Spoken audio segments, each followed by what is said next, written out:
Hello. Mark De Hoya. Any relation to Emilio De Hoya? He's my father. Christine, don't you think it's rather late? Matter of fact, I was just about to leave. Good night, ma'am. Good night, Christine. Good night. Excuse me.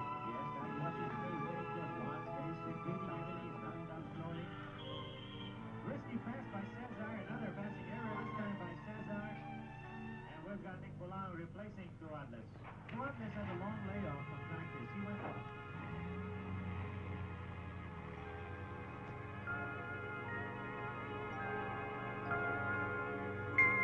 Aray. Aray. Aray. Aray. Aray. Aray. Aray. Aray. Aray. Aray.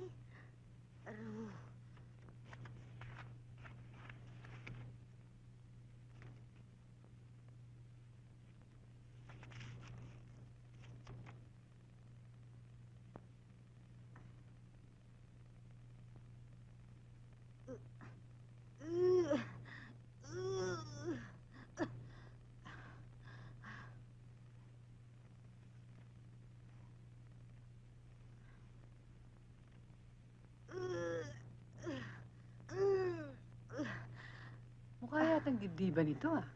Una jogging, tapos yoga. Hindi naman pumapayat. Kumusta sa Central? Mabuti naman. Inaasikaso na ng kumpanya ni Amanda ang tungkol doon.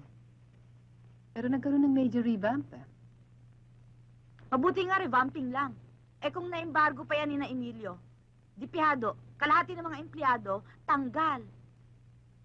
Speaking of the devil, napakaliit talaga ng mundo.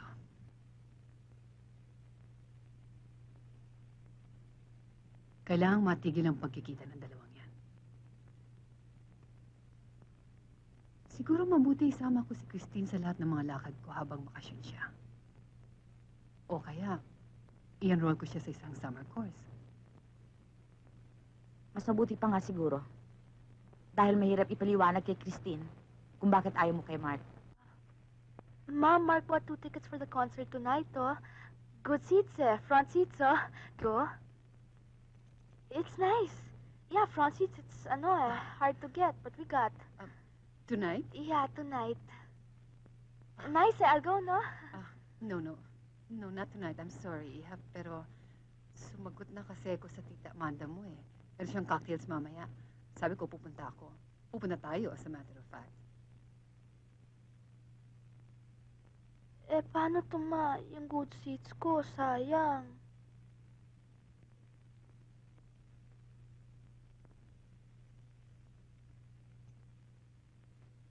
Sige, enjoy your breakfast.